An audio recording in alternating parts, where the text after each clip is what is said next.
청년들에게 가장 심각한 문제가 있다면 무엇이겠습니까? 삶의 목적과 방향을 상실하는 것이라고 생각합니다. 삶의 목적과 방향을 상실한 사람들에게 가장 필요한 것이 무엇이겠습니까? 하나님께로부터 오는 비전 아니겠습니까? 왜 우리에게 비전이 필요합니까? 이 비전이 우리로 하여금 살게 만드는, 일어서서 뛰게 만드는, 그것을 붙잡고 뛰게 만드는 원동력이 되기 때문에 그렇습니다.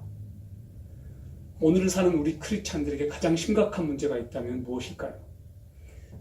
저는 그것이 천국을 놓치고 사는 것이라고 생각합니다. 천국은 우리 삶의 방향입니다. 그리고 이 땅을 사는 우리 크리스찬들에게는 목적지입니다. 여러분, 지금으로부터 100년 전 1919년 돌아가 보겠습니다. 그때 우리는 나라 잃은 백성이었습니다. 월남 이상화는 이런 시를 썼습니다. 빼앗긴 들에도 봄은 오는가. 나는 온몸에 햇살을 받고 푸른 하늘 푸른 들이 맞붙은 곳으로 가르마 같은 논길을 따라 꿈속을 가듯 걸어만 간다. 그 당시 청년들은 꿈을 꾸었습니다. 조선의 해방이었습니다. 1919년 3월 1일 3.1 만세운동이 일어났습니다. 전국적으로 200만 명이 들고 일어났습니다. 그때 우리 선조들은 그렇게 믿었습니다. 우리가 이렇게 조선 독립을 외치면 세계 강대국들이 우리에게 관심을 가져주겠지. 그래서 민족 자결 문제가 해결될 것이라고 하는 순박한 믿음을 가지고 있었습니다. 그러나 조선을 위해서 발벗고 뛰어준 나라가 없었습니다. 그도 그럴 것이 일본은 그 당시 세계 1차 대전을 승리로 이끈 승전국 중에 하나였습니다. 일본이 너무나 강했습니다. 결국 1945년 8월 15일 해방을 맞이할 때까지 우리의 독립은 그렇게 미뤄졌습니다. 그런데 1919년 3.1 만세운동을 불렀던 바로 그때로부터 독립이 이루어지기까지 26년 동안, 그 기간 동안에 특별히 변절자들이 많이 나왔습니다. 왜 그랬을까요? 그들이 꿈을 포기해버렸기 때문에 그렇습니다. 일본이 너무 강했기 때문입니다. 망할 것 같지 않았거든요. 그래서 해방에 대한 꿈을 접어버렸습니다. 그래서 수많은 사람들이 변절자가 됩니다. 오늘 우리들에게 비전이 왜 필요할까요? 비전은 어둠의 터널 같은 곳을 통과하는 사람들에게, 좌절과 절망 속에 있는 사람들에게 그 비전이 떨어지면 그들은 다시 일어설 수 있기 때문에 그렇습니다. 그 비전을 붙잡고 다시 하나님을 위해 달려갈 수 있기 때문에 그렇습니다. 오늘 이 시대를 사는 청년들에게 이 비전이 가장 필요하지 않을까요? 저는 지금으로부터 약 한 2500여 년 전에 하나님의 비전을 품고 그 비전으로 이스라엘 백성들을 격려했고 그들에게 장차 오실 예수 그리스도와 메시아 왕국을 보여주었던 한 청년 선지자를 소개하겠습니다. 그 청년 선지자의 이름이 스가랴입니다. 기원전 605년으로 돌아가 보겠습니다. 그들은 바벨론으로부터 침략을 당합니다. 그때 많은 사람들이 다니엘을 포함해서 유대인들이 바벨론의 포로 끌려갑니다. 2차 바벨론 침공 때가 597년입니다. 기원전. 이번에는 에스라를 포함해서 많은 유다 백성들이 포로로 끌려갔습니다. 3차 586년 기원전 3차 침공 때 예루살렘 도시는 완전히 초토화되고 예루살렘 성전은 붕괴됩니다. 이때 많은 유대인들이 또 포로로 끌려갔습니다.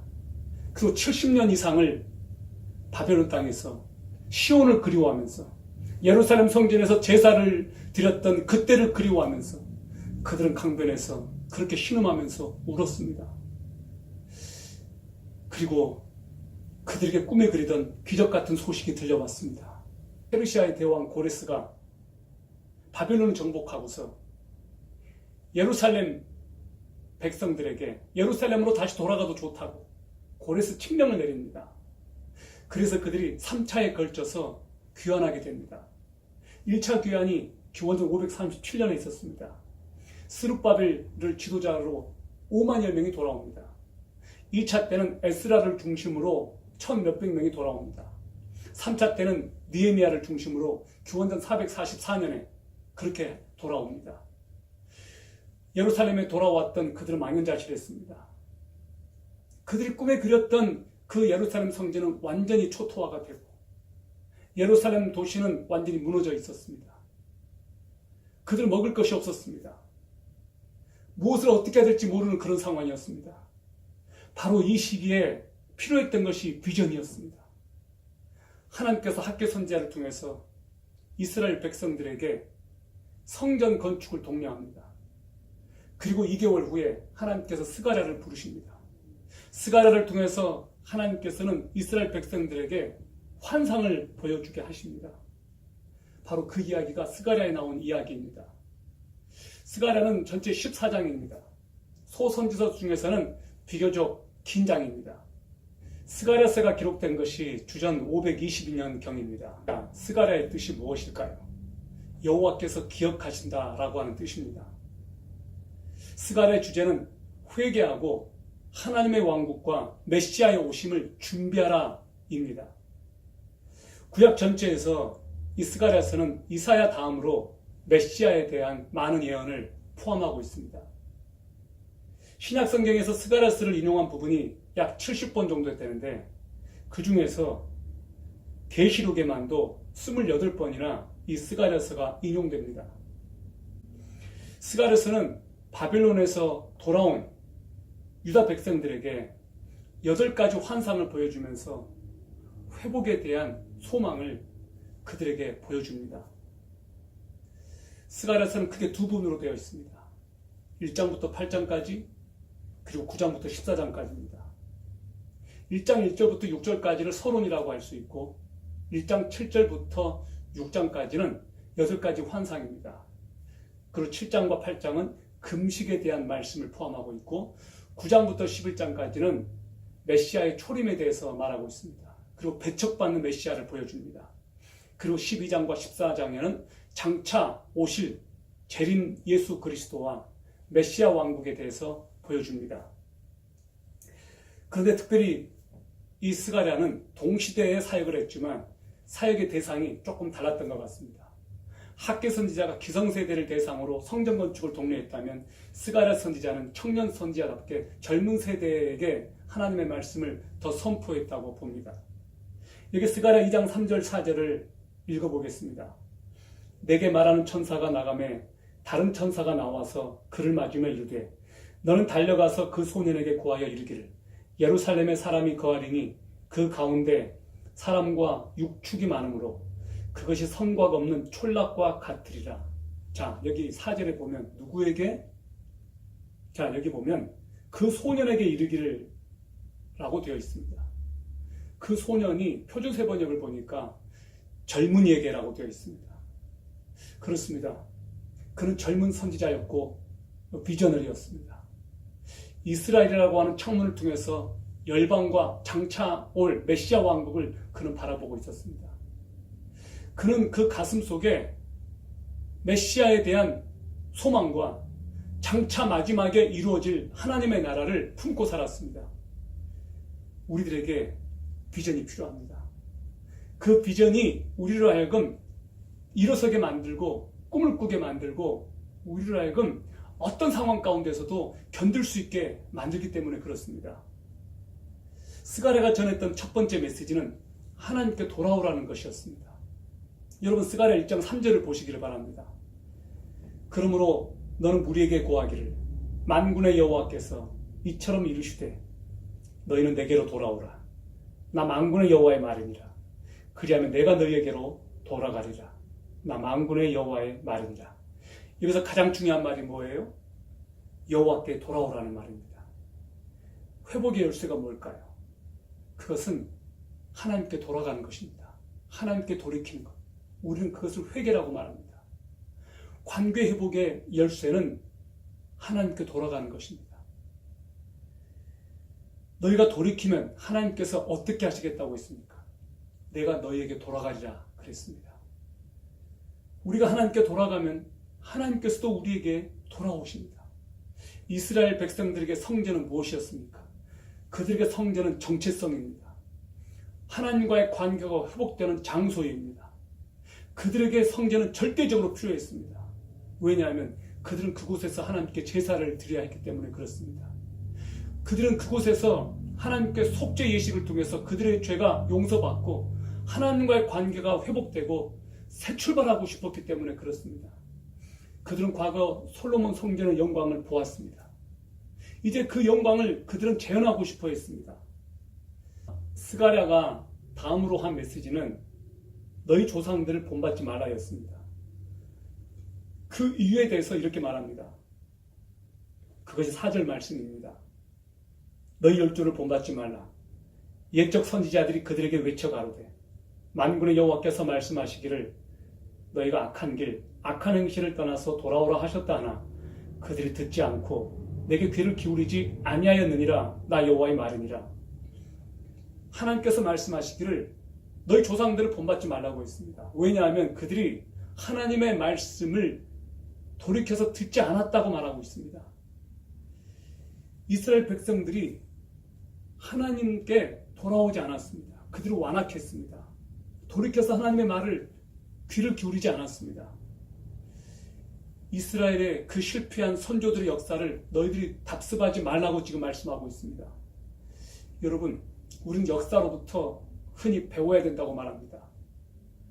우리는 실패 역사를 가지고 있습니다.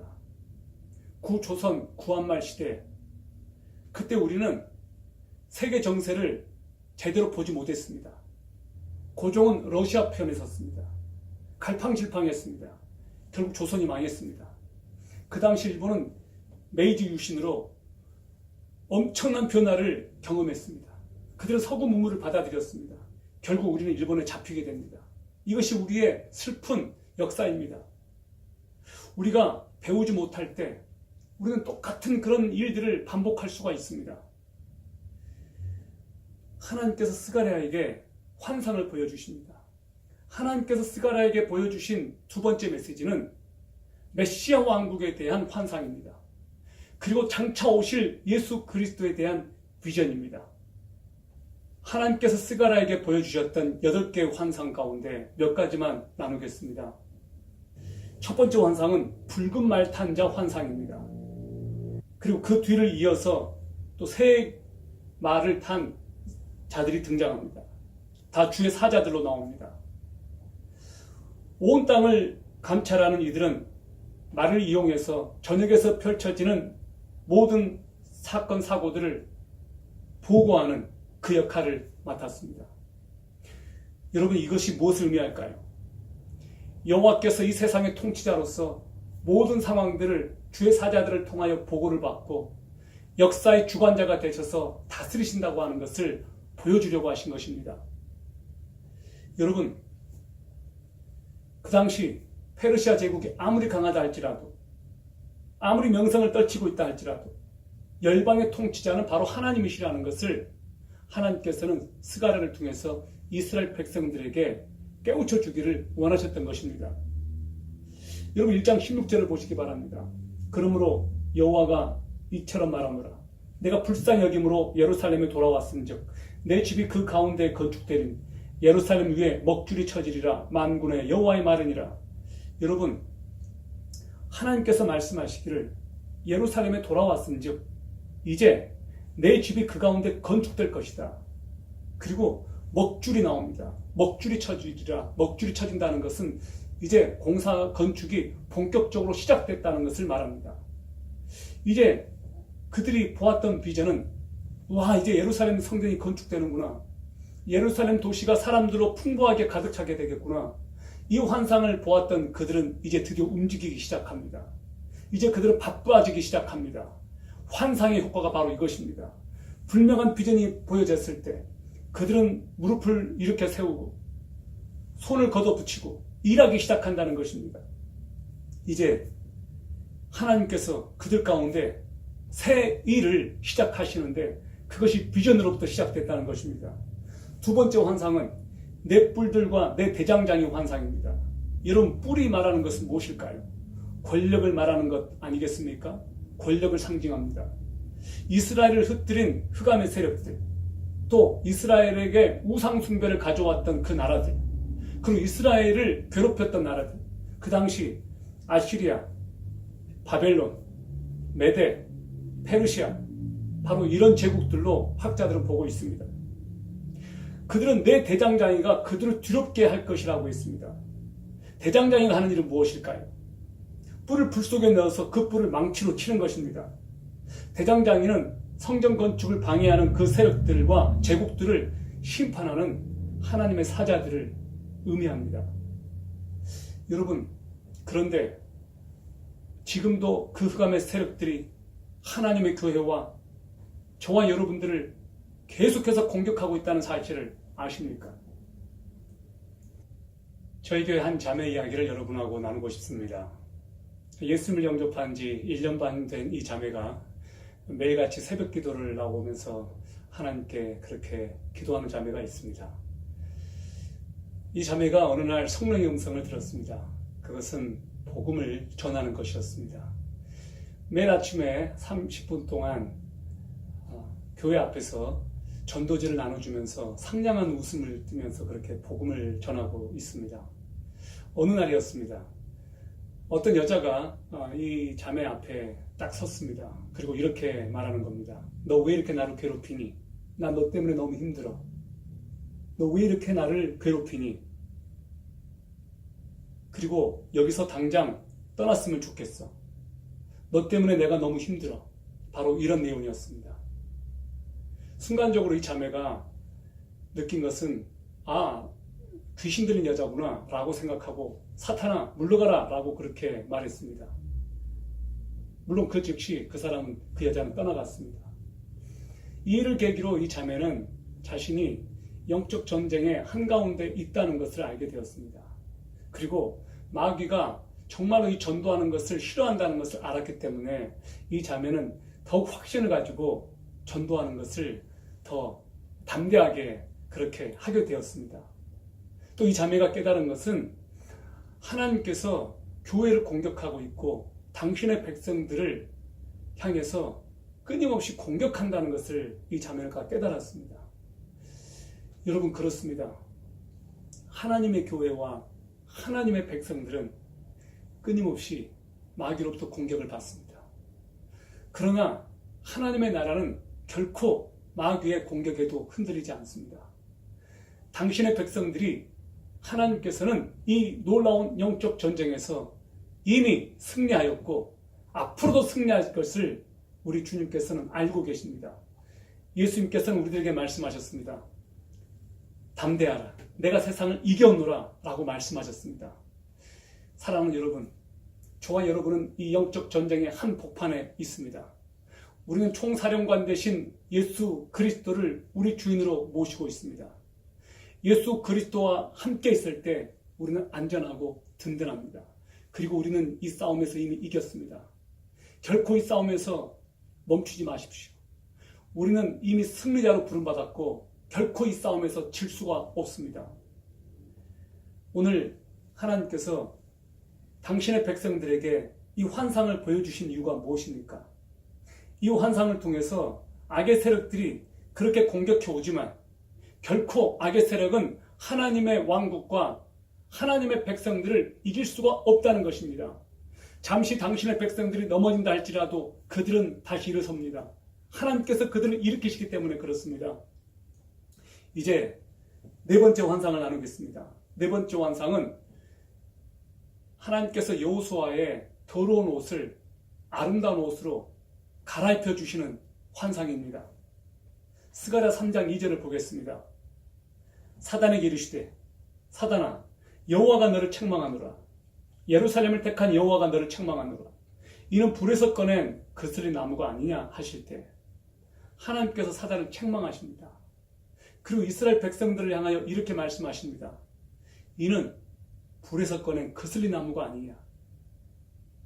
불에서 꺼낸 그슬린 나무. 이 표현을 즐겨 사용했던 분이 계셨습니다. 영국의 감리교 장시자 요한 웨슬레 목사님이셨습니다. 이분이 간증할 때마다 그렇게 자주 말했다고 합니다. 나는 불에서 꺼낸 그슬린 나무입니다. 이분이 실제 6살 때 교회 목사관 같은 데서 자다가 화재를 만났습니다. 지붕이 내려앉는 죽을 뻔한 상황 가운데서 이웃집 사람이 요한 웨슬레를 건져 살렸습니다. 그때 진짜 요한 웨슬레가 불에서 거스린 나무처럼 그렇게 거슬린 상태에서 구출을 받았습니다. 그때를 경험으로 요한 웨슬레가 이렇게 말했습니다. 나는 그때 죽었어야 될 존재인데 주께서 나를 불에서 꺼낸 거슬린 나무처럼 살리셨고 때가 차서 마침내 예수 그리스도를 믿음으로 나를 구원하셔서 하나님은 나를 쓰시고 계십니다. 여러분, 그렇습니다. 우리는 불에서 거슬린 나무처럼 그런 존재들입니다. 그런데 하나님께서 우리를 건지셨습니다. 우리를 구원하셨습니다. 우리를 구출하셨습니다. 그리고 하나님께서 우리를 놀랍게 다루십니다.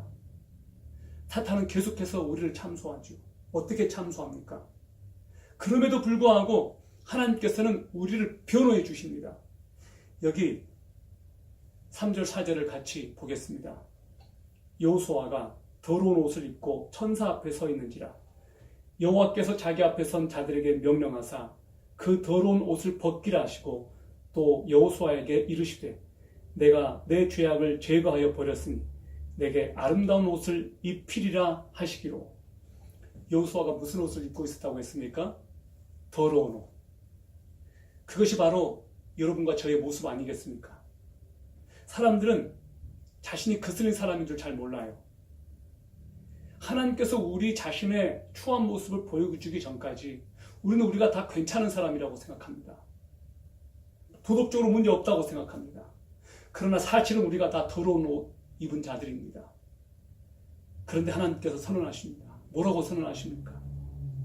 내가 너 죄악을 제거해 버렸으니 너에게 아름다운 옷을 입히리라. 아멘. 여러분, 놀랍지 않습니까? 주님께서 우리를 받아주실 때 악을 제거하시고 더러운 옷을 벗기시고 새로운 옷으로, 아름다운 옷으로, 의의 옷으로 갈아입혀 주십니다.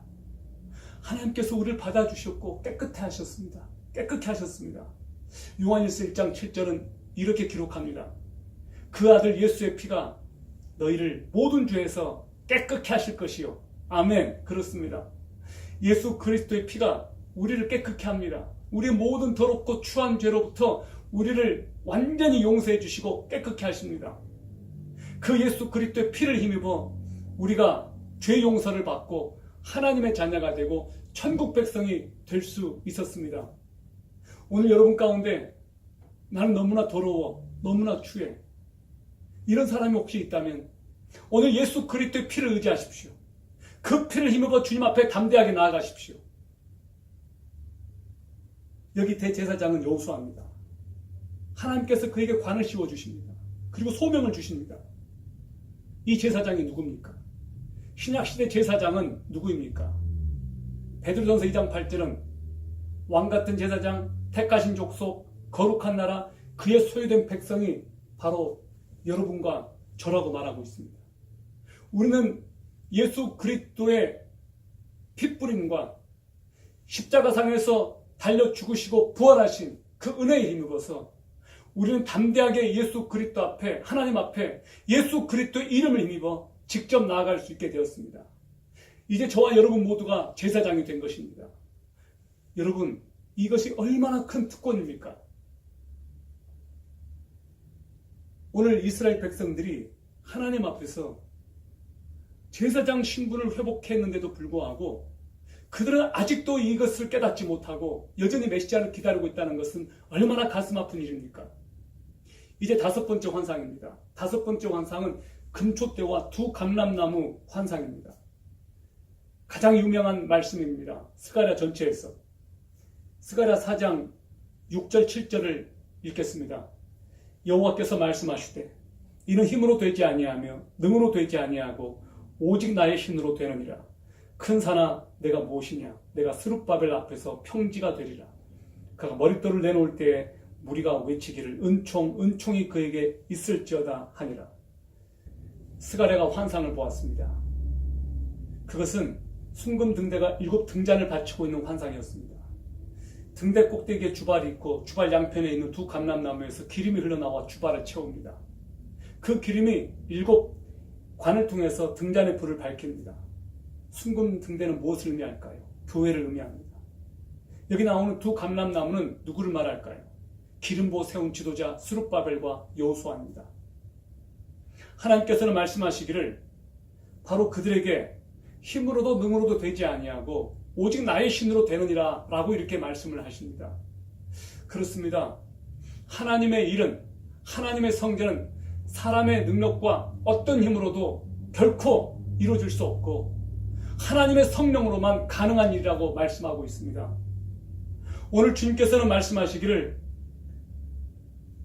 계속해서 등대가 빛을 발하기 위해서는 기름이 공급돼야 되는데 성령께서 그렇게 역사하지 않고서는 우리가 결코 빛을 발할 수도 없으며 하나님의 교회가 세워질 수도 없다는 것입니다.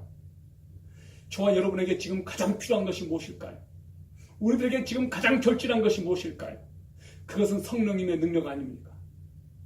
저는 대학교 1학년 때 인격적으로 예수 그리스도를 영접하고 그때 제가 읽었던 책이 있었습니다. 국제대학생 선교회에 빌 브라이트 박사가 쓴 능력 있는 삶과 성령이라고 하는 책이었습니다. 그 책의 표지에는 강력한 토네이도의 힘으로 전신주에 지푸라기가 박혀있는 그 그림이었습니다. 그 사진이었습니다. 어떻게 저렇게 허약한 지푸라기가 전신주에 박힐 수 있단 말인가? 그것은 강력한 태풍의 능력으로 가능한 것이었습니다. 우리 크리스찬들은 초자연적인 성령의 능력에 의해서만 우리 삶이 변할 수가 있으며 우리가 능력 있는 삶을 살게 되는 결정적인 이유는 성령 때문입니다. 우리는 초자연적인 성령님을 의지하지 않고서 우리 삶은 절대로 바뀔 수가 없고 우리는 능력 있는 그리스도의 증인이 될 수 없습니다. 우리는 우리 힘으로 살 때 실패할 수밖에 없고 좌절할 수밖에 없다는 것을 우리는 잘 알고 있습니다. 우리는 우리 힘으로 어떤 선한 일도 할 수 없으며 우리는 우리 힘으로 우리의 의지로 하나님을 기쁘시게 할 수 있는 일이 아무것도 없다는 것을 저와 여러분은 깨달아야 됩니다. 사랑하는 여러분, 힘으로도 능으로도 되지 아니하고 오직 여호와의 신으로 되느니라라고 하신 이 말씀이 오늘 저와 여러분에게 주신 말씀인 줄 믿으시기 바랍니다. 이런 말이 있죠. 인간의 실패는 하나님의 시작이라고. 사람이 실패한 그 자리에서 하나님은 새로운 일을 행하시고 그분의 역사를 비로소 연약한 우리를 통해서 이루십니다. 우리는 우리의 어깨에 힘을 빼고 내 의지를 내려놓고 주의 성령을 의지하는 법을 배워야 됩니다. 매일매일 아침마다 하나님께 그렇게 기도하십시오. 성령님, 제 삶 가운데 들어오셔서 저를 통해서 역사하여 주십시오. 저는 온전히 주님의 도구가 되기를 원합니다. 초자연적인 성령의 능력으로 제 삶이 아버지께 드려지고 죄악을 이기며 오늘 믿음으로 성령께서 나를 충만하게 하실 것을 믿으며 나아가겠습니다. 저를 통해서 역사하여 주시고 일하여 주십시오. 이렇게 하루를 기도로 시작하시기 바랍니다. 이제 마지막 8번째 환상입니다. 8번째 환상은 네 대의 병거 환상입니다. 스가랴는 두 산 사이에서 나오는 네 대의 마차를 봅니다. 네 대의 마차는 사방으로 흩어지는 열방을 보여주고 있습니다.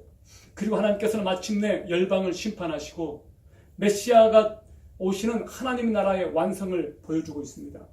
그리고 스가랴는 대제사장 여호수아의 대관식을 보여줍니다. 스가랴 6장 11절부터 13절까지입니다.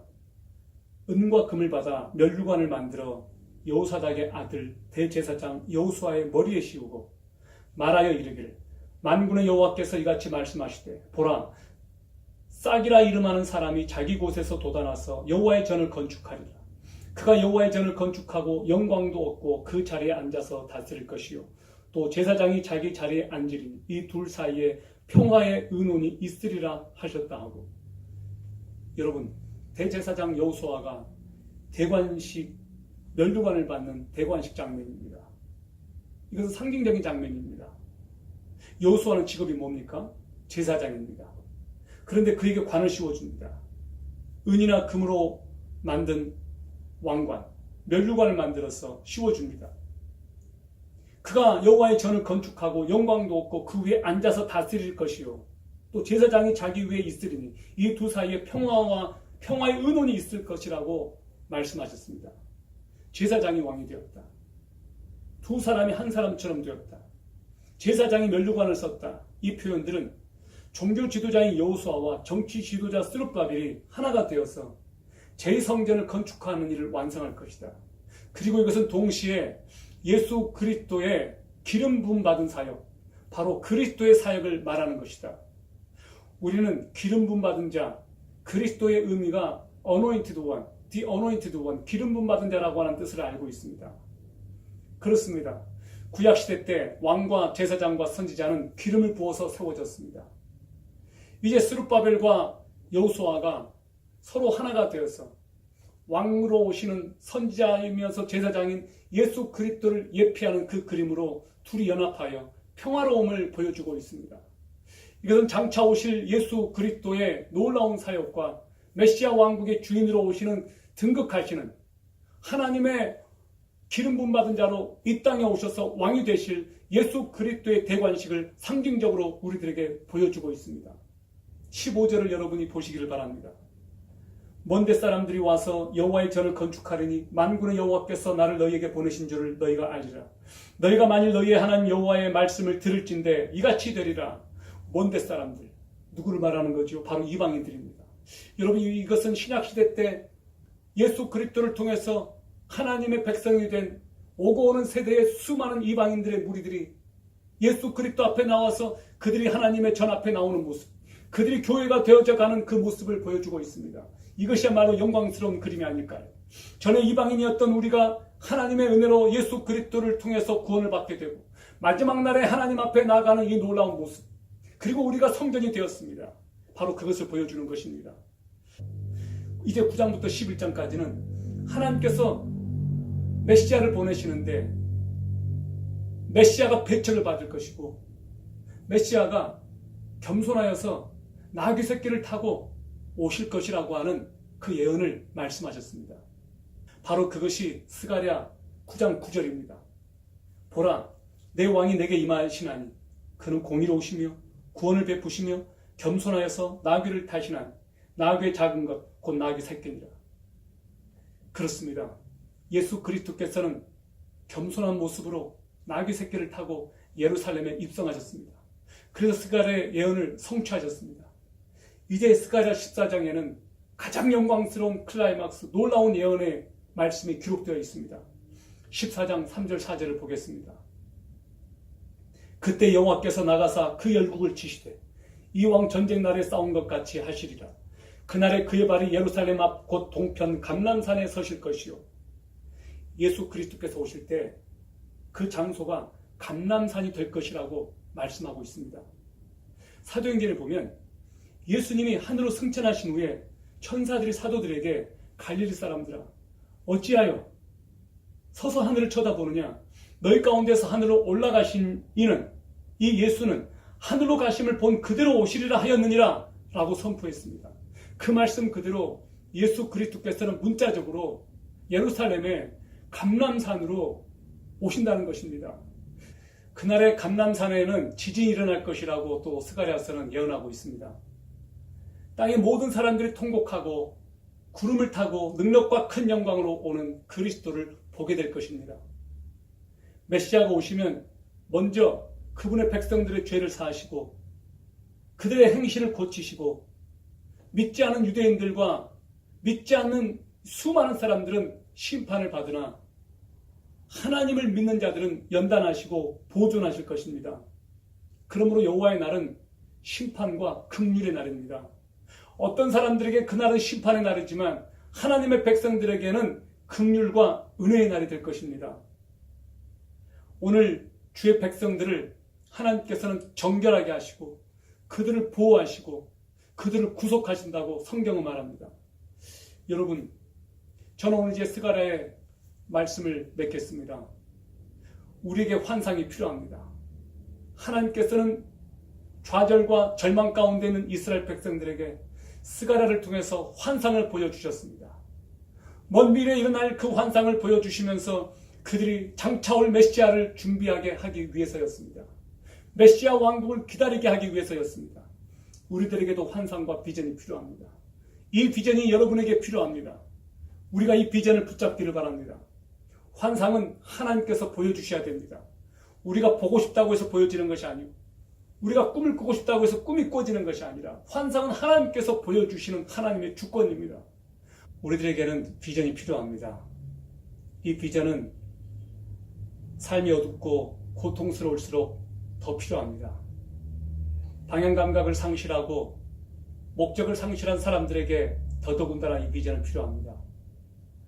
하나님의 백성들에게 이 비전은 그것을 붙잡고 뛰어갈 수 있도록 만드는 원동력이고 능력입니다. 절망과 시련이 우리를 짓누를수록 우리에게 가장 필요한 것은 하나님으로부터 오는 비전입니다. 문제는 우리가 환상을 보고 싶다고 해서 이 환상이 우리들에게 주어지는 것은 아니라는 것이죠. 성령을 받은 당신의 백성들에게 하나님께서는 성령을 통하여 이 비전을 주겠다고 약속하셨습니다. 마지막 날에 청년들이 환상을 본다고 했습니다. 그러므로 여러분들이 주님의 청년들이라면, 하나님의 백성들이라면 마땅히 이 비전을 구해야 되고 이 비전을 받을 것이라는 것입니다. 하나님께서 여러분에게 환상을 보여주시기를 바랍니다. 그리고 여러분, 저와 여러분들이 이 마지막 세대에 정말로 꿈을 꾸고 바라보고 희망해야 되는 것이 무엇입니까? 온 열방이 하나님의 통치를 인정하고 하나님께로 돌아오는 것입니다. 잃어버린 영혼들이 이 마지막 시대에 하나님의 품속에 돌아오는 것입니다. 우리 주변에는 전혀 하나님에 대해서 관심이 없는 사람들이 있습니다. 우리 주변에는 과거 예수 그리스도를 알고 과거에 하나님을 믿었지만 지금은 떠나 있는 많은 사람들이 있습니다. 그들이 왜 떠났을까요? 그들은 하나님의 비전을 보지 못했기 때문입니다. 그들을 향하신 하나님의 놀라우신 계획을 경험하지 못했기 때문입니다. 그들에게 하나님의 비전이 필요합니다. 그들에게 하나님의 비전을 부어달라고 여러분 기도하시지 않겠습니까? 여러분 가운데 어디로 가야 될지, 무엇을 해야 될지 몰라서 앞으로 나가지도 못하고 뒤로 나가지도 못하는 그런 분들이 계실 줄 압니다. 그런 분들에게 말씀합니다. 반드시 하나님께서는 당신에게 나타나실 겁니다. 반드시 하나님께서는 당신에게 말씀하실 겁니다. 포기하지 마십시오. 하나님 앞에 겸손히 기도로 나가십시오. 그분의 긍휼을 구하십시오. 어떤 대가를 치르더라도 하나님께 순종할 그 마음의 준비를 하고 계십시오. 반드시 하나님께서 여러분에게 나타나시고 말씀을 부어주시고 비전을 보여주실 겁니다.